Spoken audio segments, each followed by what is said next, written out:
CBT one के लिए जो फ्रेशर्स हैं, जिन्हें अभी बिल्कुल बेसिक एंड पर हैं, जिन्हें बिल्कुल भी अभी पता नहीं किस तरीके से तैयारी करनी है, तो उनको क्या सजेशन दोगे? कैसे उन्हें तैयारी स्टार्ट करनी चाहिए? मैथ्स और रीजनिंग है, इनका बेसिक पूरी तरह से कंसेप्ट क्लियर होना चाहिए। और रही बात किसी टीचर को या फिर चैनल को, तो एक ही को पकड़ के अच्छे से तैयारी करनी चाहिए। टाइम मैनेजमेंट कैसे करें? पहले शुरुआत किससे करनी है? यानी उसी चीज से शुरुआत करनी है जो आपका अच्छा, आपको मजा आता है पढ़ने में सबसे पहले। उसके बाद में आप जो अच्छा लगे, मैथ या रीजनिंग, 2-2 घंटे उसको दीजिए। नींद आ जाता है ना आपको 1-2 घंटे बीच में, तो सबसे बेस्ट पार्ट होता है, क्योंकि वो दिन, अगला दिन शुरू होता है फिर आप उठते होते। गाइडेंस का क्या रोल रहता है लाइफ में? जैसे कि मेंटरशिप की हम लोग बात करें तो, या फिर किसी फैकल्टी की बात करें, या फिर जो ट्रिक्स जैसे टीचर्स बताते हैं। स्पेशली किसी टीचर को अगर आप फॉलो कर रहे हो तो उनकी गाइडेंस में चलना बहुत जरूरी होता है। उस हिसाब से आपको याद रखने का तरीके, वो आपको समझाने का तरीका, आप हर चीज को देखना होता है। उस हिसाब से आप प्रिपरेशन अपना कीजिए। हेलो एवरीवन, तो आज है हमारे साथ पुष्पेंद्र जी। और पुष्पेंद्र जी ने केवल अपना एएलपी का एग्जामिनेशन ही क्रैक नहीं किया है, इन्होंने पहले भी कुछ एग्जामिनेशंस क्रैक कर रखे हैं। तो पहले हम लोग पुष्पेंद्र जी के बारे में जान लेते हैं कि पुष्पेंद्र कहाँ से आ रहे हैं, किस बैकग्राउंड से आते हैं, कौन कौन से एग्जामिनेशन क्रैक कर रहे हैं। उसके बाद फिर हम लोग इन क्वेश्चंस को आगे बढ़ाएंगे। तो पुष्पेंद्र, आप प्लीज़ सबसे पहले तो वेलकम, और अपने बारे में कुछ थैंक यू यहाँ सर। बताइए, जिससे बच्चे यहाँ पे थोड़ा सा मोटिवेटेड रहें, और जैसे आपने एग्जाम क्रैक किया वैसे बच्चे भी इजीली एग्जाम क्रैक कर पाएं। सो ठीक है, नमस्कार सर। मैं पुष्पेंद्र कुमार समस्तीपुर से रहने वाला हूँ, एटा डिस्ट्रिक्ट का। तो सबसे पहले मुझे, मतलब जैसे साइंस होता है, और साइंस का मुझे सबसे प्रॉब्लम ज्यादा होती थी, सबसे ज्यादा साइंस में। मैथ रीजनिंग तो मेरा ऑलरेडी ठीक था, लेकिन जब से मैं सर मेरे को मिले, वहां से सर ने मेरा गाइडेंस दिया, तब से मुझे मोटिवेशन एक अच्छी तरीके का मिला। फिर वहां से अपनी जर्नी को आगे स्टार्ट किया। तो 2018 में भी मैंने एएलपी क्लियर किया था, लेकिन जो फाइनल मेरिट बना था उसमें 0.43 से छट गया था। तो डेट और मीन्स सर उसके, स्टार्टिंग एएलपी से हुई हाँ है सबसे पहले? हाँ, राइट। एएलपी से ही हुई थी सर। उसके बाद में ग्रुप डी भी मैं दिया था, तो उस टाइम पे मेरा तब नहीं हो पाया। उसमें भी फाइनल नहीं हुआ था, डीबी मेडिकल तक हुआ था, फाइनल उसमें भी नहीं हो पाया था। और उसके बाद में मैंने यूपी पुलिस का भी क्लियर किया था, सर की गाइडेंस में ही। सर से मैं मतलब काफी दिनों से, मतलब जितनी भी चीजें हैं एकदम गाइड करते हैं मेरे को सर। मुझे बहुत अच्छा लगता है एक भाई की तरह। मुझे जैसे एक चीज टीचर के साथ में क्या होनी चाहिए, कि कोई भी बच्चा है सामने, स्टूडेंट, वो कुछ भी पूछे तो मतलब उसे एकदम हेजिटेशन या डर नहीं होना चाहिए। उसे लगना चाहिए कि मुझे ये सेटिस्फाई करेंगे। ये नहीं कि मन में एक ऐसा आए कि नहीं हम पूछेंगे हमारा मतलब इंसल्ट फील होगा, ऐसा होगा, ऐसा नहीं लगना चाहिए। तो उसके बाद में फिर मैं 2023 में सर से ही कंटिन्यू जुड़ा रहा। उसके बाद में मैं 2023 में ग्रुप डी में सेलेक्ट हुआ था, और अभी ऑन ड्यूटी ही हूँ मैं, और सर से बात हो रही है। राइट, आप बैकग्राउंड भी देख सकते हैं सभी लोग के ना, अभी भी ऑफिस में ही है। और अभी हम जब इंटरव्यू प्लान कर रहे थे तो ही वाज लाइक कि अभी सर थोड़ा सा मैं फ्री हो जाऊं, उसके बाद फिर कंटिन्यू करते हैं, because because he is right now working, right. तो अच्छा, तो यहाँ पर ना हाँ सर, इन्होंने मैं अपना मतलब जो ऑन ड्यूटी वो मैं दिखाना चाहूंगा। मैं अभी प्रिपरेशन पूरी लगातार मेरी कंटिन्यू चल रही है। तो गैस आप यहाँ पर इसी देख सकते हैं कि इसी को ही वर्क। मैंने, इसी को ही अपनी लाइब्रेरी बना रखा है मैंने। एक तो पूरा 8-10 घंटे इसी में अपना टाइम निकालते हैं सर के साथ में जुड़े बहुत अच्छा है। तो मतलब जॉब के साथ तैयारी कैसे करें, तो वो पुष्पेंद्र जी से सीखा जाए, क्योंकि बहुत सारे कैंडिडेट्स ऐसे होते हैं कि अब तो नौकरी निकल गई, अब जो चल रहा है वो चलने दो नहीं। So this is what dedication is required. तो आप देख रहे हैं सभी लोग के अभी भी ऑफिस आवर्स में है, ऑफिस आवर्स में जैसे ही फ्री टाइम मिलता है, बिकॉज कई देखो सभी जॉब्स ना अलग अलग टाइप की होती हैं। अब यहाँ पर रेलवेज में रहते हुए भी कई बार ऐसा होता है कि टाइम ट्यूशन मिलता है।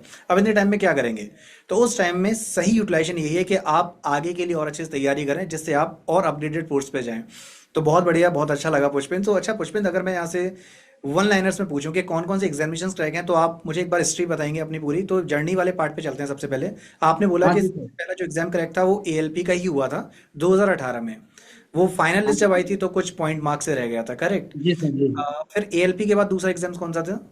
सर मैंने एएलपी से पहले भी मेरा यूपी पुलिस का एग्जाम क्रैक हुआ था। तो डेट मीन्स ये सेकंड एग्जाम हो गया जो कि यूपी पुलिस हो गया। नाइस। उसमें मैं हाइट में डिस्क्वालीफाई हुआ।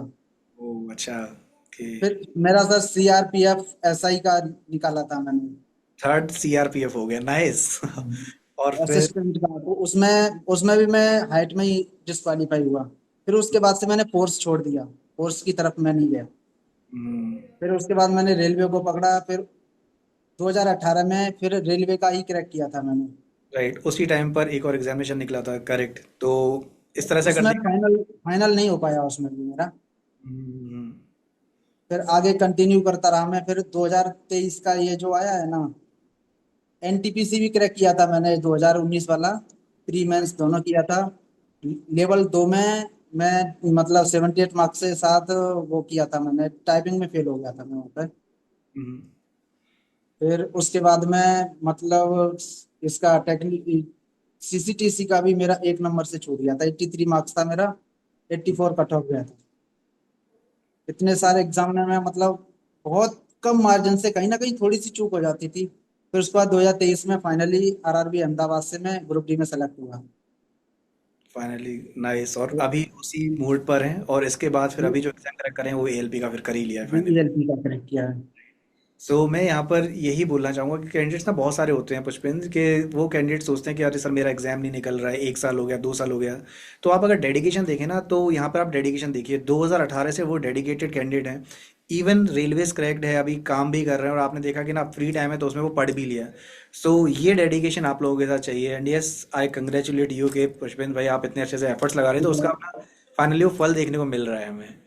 तो अब जी मैं सर। आपसे ना एक और क्वेश्चन पूछना चाहूँगा जी कि सर। जितने भी कैंडिडेट्स हैं जब ये तैयारी करते हैं एएलपी की, तो सबसे पहले जब हम्म। एएलपी की तैयारी करनी है तो एग्जामिनेशन मेन जो है वो सीबीटी 1 फिर सीबीटी, उसके बाद फिर साइको टेस्ट होता है, राइट? तो मैं जी जी। सीबीटी 1 का सबसे पहले पूछना चाहूंगा कि सीबीटी 1 के लिए जो फ्रेशर्स हैं, जिन्हें अभी बिल्कुल बेसिक एंड पर हैं, जिन्हें बिल्कुल भी अभी पता नहीं किस तरीके से तैयारी करनी है, तो उनको क्या सजेशन दोगे, कैसे उन्हें तैयारी स्टार्ट करनी चाहिए? उनको सर यही तैयारी, उनको पहले तो अपने माइंड में ये सेट होना चाहिए पहले बाहरी चीजों का, कि दूसरों की चीजें जो दूसरे बोलते हैं कि तेरे से ये नहीं होगा वो नहीं होगा, वो दिमाग से हटा के अब आते हैं अपने सब्जेक्ट वाइज इन चीजों पे, हमें किस सब्जेक्ट को किस तरीके से कैसे लेना चाहिए। सबसे पहले हमें अपना मैथ्स और रीजनिंग है इनका बेसिक पूरी तरह से कंसेप्ट क्लियर होना चाहिए। इन चीजों को ध्यान में रखते हुए प्रिपरेशन स्टार्ट करनी चाहिए। और ऐसे नहीं जैसे कई सारे लोग मैंने देखे सर, आज इसको पकड़ा कल उसको पकड़ा, फिर उसको चैनल देख लिया वो चैनल देख लिया। वो नहीं करना है, सबसे बड़ी गलती ये चीज होती है। क्योंकि उसमें क्या होता है ना कि एक दूसरे के कॉन्सेप्ट घुस जाते हैं ना इधर उधर, तो सब मामला खराब हो जाता है। राइट, बिल्कुल तो सही। एक ही किसी एक टीचर को पकड़ के इस वही कैंडिडेट वही प्रिपरेशन करनी चाहिए। ये नहीं कि आज इसको पकड़ लिया कल उसको पकड़ लिया, तो उसमें क्या है ना कि कॉन्सेप्ट अलग अलग हो जाते, तो अच्छा नहीं होता है, वो गड़बड़ होती है एग्जाम टाइम में। तो सबसे पहले कॉन्सेप्ट बेसिक कॉन्सेप्ट क्लियर करके, और मैथ रीजनिंग तो लगभग मोस्टली को पता ही होता है कि किस तरीके से किस किस का यूज करते हैं, वो तो नॉर्मल होता है, इतना ज्यादा नहीं होता है। और साइंस का पार्ट इतना अच्छे से क्लियर करना जरूरी होता है। और रही बात किसी टीचर को या फिर चैनल को, तो एक ही को पकड़ के अच्छे से तैयारी करनी चाहिए। राइट, मतलब वो अलग अलग डायरेक्शन में जाने की जरूरत नहीं है, यू नेवर नो कि हाँ पता नहीं कौन किस तरीके से गाइड कर रहे हैं, कोई कैसे गाइड कर रहा है, तो हाँ जी सही सर। पकड़ो लेकिन एक बार में उसी के साथ फिर आगे बढ़िए। राइट, अब ना यहाँ पर ये सीबीटी 1 के लिए फ्रेशर्स के लिए हो गया। अब आते हैं जी सर। टेक्निकल सब्जेक्ट के लिए, क्योंकि बहुत इंपॉर्टेंट है। आप रहे हैं जी जी। इलेक्ट्रीशियन ब्रांच से, करेक्ट? जी सर। जी तो सर। मैं यहाँ पर यही पूछना चाहूंगा कि इलेक्ट्रीशियन की जो तैयारी है, वो क्या हमें सीबीटी 1 के साथ कर देनी चाहिए, या फिर सीबीटी 1 का जब एग्जामिनेशन क्रैक हो तब कर देनी चाहिए, पहला क्वेश्चन। और इसी में दूसरा क्वेश्चन भी है, तैयारी उसकी कैसे फिर हम लोग करें? सबसे पहली चीज तो आपको एग्जाम देने के बाद ये आंसर की तो लगभग 2-4 दिन में आ जाती है। तो उस टाइम पे आपको इतना कॉन्फिडेंस होना चाहिए कि मेरा सीवीटी 1 तो क्लियर हो जाएगा। राइट। मैं ये चीज सोच के तो पहले ही रहता हूँ, इतना सीवीटी 1 तो कंफर्म है। अब मैं एग्जाम देने के बाद मेंस की तैयारी में लग जाता हूँ, ये चीज होना चाहिए। उसके बाद में जब आप किसी चीज को तैयारी कोई बुक यूज करो, तो उसमें टेक्निकल पार्ट में क्या होता है ना, हमें इसमें केवल पासिंग मार्क्स चाहिए, कोई मेरिट तो बनानी नहीं है इसकी। तो कुछ मैं टॉपिक बताना चाहूंगा जो मैं स्पेशली मैंने यूज किए थे। मैंने हाँ। उन्हीं टॉपिकों से ज्यादा देखा, जैसे एक वायर एंड केबल से हो गया, राइट। है ना, ट्रांसफार्मर हो गया, सिंक्रोनस एंड इंडक्शन मोटर हो गया, और सेफ्टी हो गया। उसके बाद में सेफ्टी के बाद में ये होता है ना अर्थिंग। ये बस 7-8 टॉपिक से आप पूरा अच्छे से प्रिपेयर कर लो, तो मैं नहीं समझता कि अब मेरा मतलब आराम से ये ट्रेड क्लियर हो जाता है। राइट, तो गाइज आप लोग जिस भी ब्रांच हैं, तो अभी जहाँ पर पुष्पेंद्र ने बताया वो सब इलेक्ट्रीशियन ब्रांच के लिए इंपॉर्टेंट टॉपिक्स बताए। तो ऐसे ही आपको भी पता रहना चाहिए कि एग्जामिनेशन जब हमारा क्रैक होगा, तो उसके लिए ना मुझे पता रहना चाहिए कि what are those important topics, वो इंपॉर्टेंट टॉपिक्स हैं क्या। क्योंकि सही चीज़ पढ़ना बहुत ज़रूरी है। अब पता लगा कि जी हम लोग सर। वो टॉपिक्स पर ज़्यादा ध्यान दे रहे हैं जो एग्जामिनेशन के लिए इंपॉर्टेंट है ही नहीं, या फिर रेलिवेंट नहीं है, तो इससे ना आपका टाइम ही वेस्ट होगा। तो इट इज़ वेरी वेरी जी सर, इंपॉर्टेंट। आज का टाइम स्मार्ट स्टडी का है, हार्ड स्टडी करते रहो तो काफी पीछे रह जाओगे। बिल्कुल। और फास्ट भी बहुत है ज़माना आजकल ना, क्योंकि हमारे पास जो क्राउड है यहाँ पे, जो कंपटीशन है वो भी बहुत हाई है। तो इसलिए स्मार्ट स्टडी तो बहुत ही इंपॉर्टेंट है, सही पॉइंट रखा आपने। तो इसके बाद ना मैं अगला पॉइंट जो आपसे पूछूंगा वो यही है कि ना टाइम मैनेजमेंट कैसे करें, क्योंकि यहाँ पे स्टूडेंट्स दो टाइप के होते हैं और जी दोनों ही सर। कैंडिडेट्स अपने पास हैं। एक तो वो जो प्रॉपर स्टूडेंट मोड पे ही हैं, अभी अभी अभी कॉलेज खत्म हुआ है या फिर अभी तैयारी कर रहे हैं, जहाँ पे पूरा टाइम है उनके पास। तो एक तो उनके लिए बताइएगा।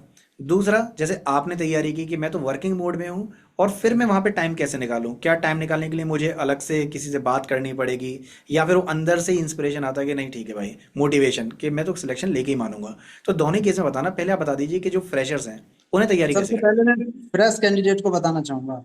राइट। सबसे पहले फ्रेश कैंडिडेट को आराम से सुबह उठने के बाद में एकदम माइंड फ्रेश होना चाहिए।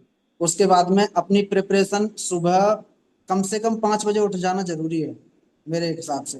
अगर आप लेट तक सोते हैं तो वैसे ही कुछ नहीं होने वाला जीवन में। सबसे पहले 5 6 बजे 6 बजे तक आराम से फ्रेश फ्रेश होकर रेडी हो जाओ पढ़ने के लिए। कम से कम 2 घंटा कंटिन्यू डेडिकेशन के साथ आप एक टॉप वो बना लीजिए कि मुझे पहले शुरुआत किससे करनी है। यानी उसी चीज से शुरुआत करनी है जो आपका अच्छा, आपको मजा आता है पढ़ने में सबसे पहले। जैसे मैथ हो गया या रीजनिंग हो गया या साइंस हो गया। तो सबसे पहले मेरा तो रहता था, मैं सबसे पहले करंट अफेयर पढ़ता था। ठीक है, करंट अफेयर के से बाद में, उसके बाद में 2 घंटे, उसके बाद ब्रेक लीजिए, आराम से अपना नाश्ता वास्ता कीजिए। उसके बाद में आप जो अच्छा लगे मैथ या रीजनिंग 2 2 घंटे उसको दीजिए। ठीक है, उसके बाद में आप आराम से थोड़ा, अगर नींद आ जाता है ना आपको 1 2 घंटे बीच में, तो सबसे बेस्ट पार्ट होता है, क्योंकि वो दिन, अगला दिन शुरू होता है फिर आप उठते हो तो। ऐसा नहीं कि मतलब ऐसे सो गए 2 4 घंटे के लिए, ऐसा नहीं, एकदम माइंड को थोड़ा रिलैक्स करने के लिए। तो वह इस टर्म को ना पावर नैप कहते हैं। ये पावर नैप हाँ लेना बहुत जरूरी है। इससे क्या है कि ना आप वापस से एनर्जाइज्ड मोड में आ जाएंगे। तो बहुत अच्छा पॉइंट हाँ रखा आपने। राइट। हाँ जी प्लीज। हाँ सर। उसके बाद में आपकी अगर प्रिपरेशन बेसिक आपके पूरे कंप्लीट हो जाते हैं, उसके बाद में प्रैक्टिस सेट लगाना एक बहुत जरूरी है। एक आप डेली प्रैक्टिस सेट जरूर दीजिए। उसके बाद में शाम को थोड़ा दोस्तों के साथ एंजॉय कीजिए, दिन भर भूल जाइए कि हमने क्या इतना स्ट्रेस लेना है, इस चीज को अलग रख देना। तो यहाँ पर ना ये पॉइंट मुझे बहुत अच्छा लगा, क्योंकि जब आप वर्किंग मोड में भी आ जाएंगे तो वर्क लाइफ बैलेंस बनाना बहुत ज़रूरी होता है। और ये जी चीज़ सर। आप अभी से सीख लेंगे कि जब आप पढ़ रहे हो तो उस टाइम पे पढ़ाई, लेकिन साथ में माइंड भी फ्रेश करना है। तो ये friends are also important. Friends के साथ बातचीत करना, हंसी जी मजाक करना, वो भी इंपॉर्टेंट है। तो सब जी चीज़ों को ना सर। बैलेंस बना के चलोगे। अगर केवल प्रेशर लोगे तो हम प्रेशर कुकर की तरह भाई, ज़्यादा प्रेशर लेंगे तो तो एक कुछ लिमिट। नहीं, तो आप टेंशन में ही रहोगे पूरा, मतलब कुछ याद भी नहीं रहेगा। फिर यही कहोगे कि मैं इतना याद करता हूँ, साला याद क्यों नहीं होता है मेरे को। पॉइंट यही है। तो इसलिए आप लोग भी जो स्माइल देख रहे हो ना, अभी देखो वर्किंग मोड में है, बट स्माइल में आप यहाँ पर कह नहीं सकते कि ये पूरा दिन निकल गया, अभी ऑफिस आवर्स में होंगे। सो ये है। सो जैसे सचिन की एड आती थी एक, boost is the secret of my energy. तो पुष्पेंद्र ने अपना बता दिया what is the secret. So nice. तो यहाँ यस। पर हो गया, ये वो कैंडिडेट्स हो गए जो कि फ्रेशर्स हैं। अब बहुत इंपॉर्टेंट क्वेश्चन कि जो वर्किंग मोड में कैंडिडेट्स हैं वो एलपी की तैयारी कैसे करें। हाँ, वर्किंग कैंडिडेट के लिए सर ऐसा है कि अपना, जैसे मेरा ऑफिस का जो काम है, मुझे पता है कि मेरा कब किस टाइम पे काम रहता है, किस टाइम पे मुझे फ्री मिलता है। तो सबसे पहली चीज तो आप अपना जो काम है पहले उसको इम्पोर्टेंस दीजिए, क्योंकि वो सबसे आपकी फर्स्ट प्रायोरिटी होती है उस टाइम पे, ऑफिस टाइम में होती है आप। तो उसके बाद में आप, मेरे को तो सर जैसे मेरे टाइम रहता है, गाड़ियों का टाइम टेबल रहता है, मेरे को पता है कि किस टाइम पे कौन सी गाड़ी आने वाली है। राइट। तो उस टाइम पे मैं वर्किंग में रहता हूँ। उसके बाद में जब मेरे को टाइम, फ्री टाइम मिलता है, तो मैं अपना पढ़ाई करने लग जाता हूँ। बाकी कुछ क्या होता है, मेरे और भी स्टाफ में बहुत सारे लोग हैं, रील्स देखना, ये वो देखना, मैं इस चीज से इतना ज्यादा दूर रहता हूँ। और एक चीज, रील देखने से सबसे बड़ी चीज क्या होती है ना सर, कि रील देखने के बाद में आपका माइंड, आप रील के अगर आदी हो गए ना, तो आप 1 2 घंटे, 1 घंटा तो कंटिन्यू पढ़ ही नहीं सकते। फिर आपका माइंड शॉर्ट टाइम में ज्यादा चीजों को करने की कोशिश करेगा, माइंड का सेटअप ऐसा होगा। ह्यूमन नेचर है मैंने वो। कभी, हाँ मैंने एक बीच में यूज की थी सर। तो मेरा क्या हुआ, मेरे को यही गड़बड़ लगी थी, फिर मैंने सब अनइंस्टॉल करके मैंने कहा पहले और आगे अपग्रेड अपग्रेड करना, उसके बाद देखते हैं, ये तो सब चलता रहेगा जीवन में। राइट। यही कभी खत्म नहीं होगा, लेकिन अपनी लाइफ को अभी अपडेट कर लिया तो अच्छा है, नहीं तो फिर सेम लेवल पे रहना है, क्या फायदा उसका। जी तो ये बहुत अच्छा था। तो यहाँ पर ना आप जो फ्रेशर्स थे उन्होंने तो क्लियर कर ही लिया था। अब मैं वर्किंग मोड वाले कैंडिडेट्स को, पुष्पेंद्र की बात में अगर कंक्लूड करने की कोशिश करूँ तो यही बोलूंगा कि जो भी आपको टाइम ड्यूरेशन मिल रहा है ना, तो सभी का अपना अपना तरीका होता है। कोई उसमें रील्स में टाइम वेस्ट कर दे रहा है, कोई कहीं चिट चैट में टाइम वेस्ट कर दे रहे हैं।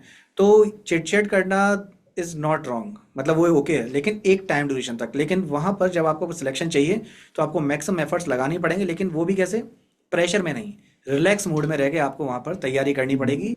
और टाइम देखना पड़ेगा कि मैं कहाँ पर से टाइम निकाल सकता हूँ। टाइम अपने आप नहीं मिलेगा, टाइम जी निकालना सर। पड़ेगा। और राइट। सबसे बड़ी चीज ऑफिस टाइम ये होता है, सीनियर्स की बात को दिमाग पर सीरियसली लेना ही नहीं है। स्ट्रेस में नहीं लेना उस चीज को, सबसे बड़ी बात, क्योंकि सीनियर्स का बहुत ज्यादा सुनना पड़ता है, प्रेशर बहुत होता है। सो गाइस ये वाला जो पॉइंट है ना, तो आप देख सकते हैं जो कॉर्पोरेट वर्ल्ड में है, बहुत से प्राइवेट सेक्टर में भी कैंडिडेट्स हैं, तो गाइस ये जी सर। गवर्नमेंट सेक्टर में भी है इसका मतलब ऐसा। नाइस। ओके। तो अगर मैं आपसे अपना फाइनल एडवाइस अगर चाहूँ, अच्छा मुझे एक चीज़ और यहाँ पर पूछनी थी। जी सर। अ, एक सेकंड लास्ट क्वेश्चन आपसे कि गाइडेंस का क्या रोल रहता है लाइफ में, जैसे कि मेंटरशिप की हम लोग बात करें तो, या फिर किसी फैकल्टी की बात करें, या फिर जो ट्रिक्स जैसे टीचर्स बताते हैं, तो ये जो मेंटरशिप है ना कि आपको ये करना चाहिए ये नहीं करना चाहिए, तो यहाँ पर टीचर्स का, या फिर वो सीनियर्स भी हो सकते हैं, वो पेरेंट्स भी हो सकते हैं, वो कोई बड़े भाई भी हो सकते हैं जिन्होंने सिलेक्शन ले रखा है, तो उनका क्या रोल रहेगा यहाँ पे बस आपके मैं सजेशन। तो सर आपसे ज्यादा सबसे ज्यादा प्रिपेयर हुआ हूँ इस चीज को लेके, कि किस, सबसे पहले मैं बताया आपको, शुरुआत में भी बताया था मैंने, कि मेरे को साइंस में, मैं आपको एक बात बताऊं, मेरा 12th में मेरा केमिस्ट्री में ग्रेस लग के पास हुआ था, रियल में बता रहा हूँ। लेकिन आज आपसे मतलब साइंस आपसे उस टाइम पे पढ़ने के बाद में, आपकी गाइडेंस में चलने के बाद में, मुझे मतलब साइंस का आप यकीन नहीं करोगे, मैं जो अभी जॉब कर रहा हूँ उस एग्जाम में साइंस के करीब आए थे 12 से 13 क्वेश्चन, ऑल करेक्ट किया था मैंने साइंस। वाह, दैट्स ग्रेट, बहुत बढ़िया। केमिस्ट्री स्पेशली, फिजिक्स तो मेरा अच्छा था ही, लेकिन हम्म। केमिस्ट्री और बायो मेरे से बिल्कुल कुछ नहीं आता था। तो उसमें गाइडेंस बहुत जरूरी है, नाइस। स्पेशली किसी टीचर को अगर आप फॉलो कर रहे हो तो उनकी गाइडेंस में चलना बहुत जरूरी होता है, उस हिसाब से आपको याद रखने का तरीके, वो आपको समझाने का तरीका, आप हर चीज को देखना होता है, उस हिसाब से आप प्रिपरेशन अपना कीजिए। नाइस, ये पॉइंट अच्छा था।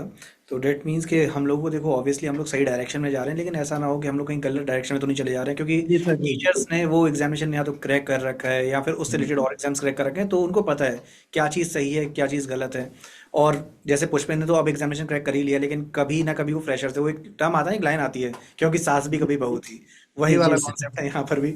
सो अभी तो आप वेल एक्सपीरियंस हैं, लेकिन कभी ना कभी ऐसा था जब जर्नी स्टार्ट कर रहे थे, तो उनके लिए बहुत अच्छा था। तो अच्छा, आपसे अगर मैं फाइनल एडवाइस लूँ, this would be the final question, कि जी फाइनल एडवाइस लास्ट में आप उन स्टूडेंट्स को क्या एडवाइस देना चाहेंगे जो, जैसे आपने सीबीटी वन वाले पार्ट के लिए तो बता ही दिया था, लेकिन जी सर। सीबीटी वन के बाद ना कैंडिडेट्स जब एग्जामिनेशन क्रैक कर लेते हैं तो बड़ा नर्वस हो जाते हैं कि सर ये अब देखो ये टेक्निकल वाला पोर्शन आ गया, जैसे आपने टेक्नीशियन वाले पार्ट पे बताया, तो ये नर्वसनेस को कैसे दूर करना है, ये बहुत इंपॉर्टेंट क्वेश्चन है। सीबीटी वन क्रैक करते ही ये टेंशन सबको ही होती है, या फिर सीबी टू क्रैक करने के बाद जैसे साइको वाले पार्ट पे चले गए, तो इन शॉर्ट इस नर्वसनेस को कैसे कंट्रोल करना है। सर नर्वसनेस को तो सबसे बढ़िया तरीका कम करने का यही है कि आपके अंदर कॉन्फिडेंस होना चाहिए, तो आपको ये भरोसा होना चाहिए कि मैं ये टॉपिक पढ़ा हूँ और इस चीज से ये क्वेश्चंस आएंगे और मैं इनको बना लूंगा। और ऐसा नहीं कि आप पढ़े और आप हवा में हो कि मेरे को ये पता नहीं क्या आएगा क्या नहीं आएगा। आप उतने ही टॉपिक पढ़ोगे ना तो आपको वो फुल कॉन्फिडेंस रहेगा उस टाइम पे कि ये ऐसी चीज नहीं हो सकती मेरे से। और ये नर्वसनेस की बात रही तो आप नर्वसनेस को दूर करने के लिए सबसे जो सीनियर्स हैं या टीचर हैं उनसे बात कीजिए कि सर मुझे ये चीजें, मैं इस डायरेक्शन में मैं कैसे काम करूँ इस चीज को। अगर आप अकेले रहोगे, आप अकेले सोचते रहोगे तो दिमाग हमेशा नेगेटिव ही सोचता है। राइट। अगर आप किसी टीचर या किसी सीनियर से बात करोगे तो वो यही चीज बताएंगे कि आप जो भी प्रिपरेशन की है आपने उसको अपना फुल कॉन्फिडेंस होना चाहिए कि हमें आगे इस तरीके से ये एग्जाम आएगा हमारे लिए और हमें इसको ऐसे ऐसे अटेम्प्ट करना है और हम ये सब कर सकते हैं। वो कॉन्फिडेंस तभी आएगा जब आप कम से कम 7 से 8 घंटे पढ़ना जरूरी है उस चीज के लिए, बिल्कुल। कम से कम। और 7 से 8 घंटे नींद लेना भी बहुत जरूरी है। तो अगर यहाँ पर हम लोग पूरी बात को कंक्लूड करें, तो कॉन्फिडेंस और कंसिस्टेंसी, ये दोनों जी चीज़ सर। बहुत इंपॉर्टेंट है। मैं सोच लूँ जी आज जी। 8 घंटे पढ़ लेता हूँ, कल थोड़ा रिलैक्स कर लूंगा, कल परसों छोड़ दिए 10 घंटे या पढ़ूंगा। फिर यहाँ से ले गए, कल दोस्तों ने बोल दिया कि चलो चाय पीने दोस्तों को भी टाइम देना अपने हिसाब से देना, ऐसे नहीं कि मतलब कभी भी कुछ भी चल फिर दिए, ऐसे नहीं। बीच में पढ़ाई छोड़कर चले जा रहे हैं, वो नहीं, एक प्रॉपर टाइम टेबल अपना बना के रखो, तो यस, जी सर। कुछ भी नामुमकिन नहीं है। और जी उसका सर। हमारे सामने एक सबूत है, जो कि पुष्पेंद्र राजपूत जी है। सो जी सर। पुष्पेंद्र, बहुत अच्छा लगा आपसे बात कर कर, और आपके जितने भी वर्ड्स थे, जितने भी आपने आंसर दिए, ये स्टूडेंट्स की बहुत हेल्प करेंगे। एंड आई एम श्योर कि सभी स्टूडेंट्स पुष्पेंद्र की पूरी जर्नी से बहुत मोटिवेटेड हुए होंगे। और आपने देखा भी किस तरीके से लाइफ में, यस, लाइफ में डाउनफॉल्स भी देखने को मिलते हैं। तो डाउनफॉल तो नहीं बोलूंगा कि ऐसा नहीं था कि बहुत ज़्यादा डाउनफॉल था, बट द पॉइंट इज कि वो बाउंड्री लाइन पे रहना, फिर एग्जाम सेलेक्ट ना होना, सिलेक्शन ना एक होना। चीज ये और होती है, आप कम से कम 10, 5, 10 या 15 काफी पीछे रहते हो तो आपको इतना टेंशन नहीं होता है। वो दर्द मैंने झेला है कि मैं किस तरीके से 0.43, 0.12, कभी एक से कभी आधा से, इतने कम से कम 7 से 8 एग्जाम में मैं ऐसे हुआ। तो मेरे को सबसे पहले तो मुझे कॉन्फिडेंस था पहले कि मेरा फाइनल हो जाएगा, लेकिन उस टाइम पे मेरा यही गड़बड़ हुई थी कि थोड़ा सा रह गया, तो मैं सबसे ज्यादा दुखी मैं उस टाइम पे हुआ था। मैंने छोड़ दिया, मैंने कहा अब नहीं पढ़ूंगा मैं, बिल्कुल अब छोड़ दिया, छोड़ देता हूँ सब कुछ, अब कुछ और देखता हूँ। तो लेकिन फिर मेरे को मतलब अपना सबसे बड़ी मोटिवेशन होती है सर फैमिली बैकग्राउंड देखना। अगर आपका फैमिली, अगर अपनी फैमिली को देख के चलो तो किसी दूसरे मोटिवेशन की जरूरत नहीं है। बिल्कुल सबसे बड़ा मोटिवेशन तो वही है कि जो करना है अपने मम्मी पापा के लिए करना है, उनका नाम रोशन करना है। तो आपने तो मम्मी पापा का नाम तो उनको रोशन खुशी मिलती है, किया। वो कहीं भी आपको अलग ही फील होता है उस टाइम। राइट, वही सब कुछ है, फैमिली ही जी सब सर। कुछ है।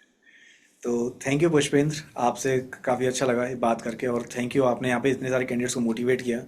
और जितने भी डाउट्स बच्चों की तरफ से होते हैं, इसके अलावा कोई डाउट बचता भी नहीं है, चाहे वो फ्रेशर्स हों या वर्किंग मोड में हो। तो जी आपने जी। सभी कैंडिडेट्स की यहाँ पे हेल्प कर दी। So thank you Pushpendra, thanks a lot. Okay, और थैंक यू कभी, सर। और मैं वेट करूंगा जल्दी से जॉइनिंग लेटर का, और फिर जॉइनिंग जी लेटर के सर। बाद जी जैसे मैंने प्रॉमिस किया था पार्टी भी करनी है। जी सर। ठीक है पुष्पेंद्र, मैं ख्याल रखिएगा फिर, है ना, बाय जी, बाय। Thank you sir.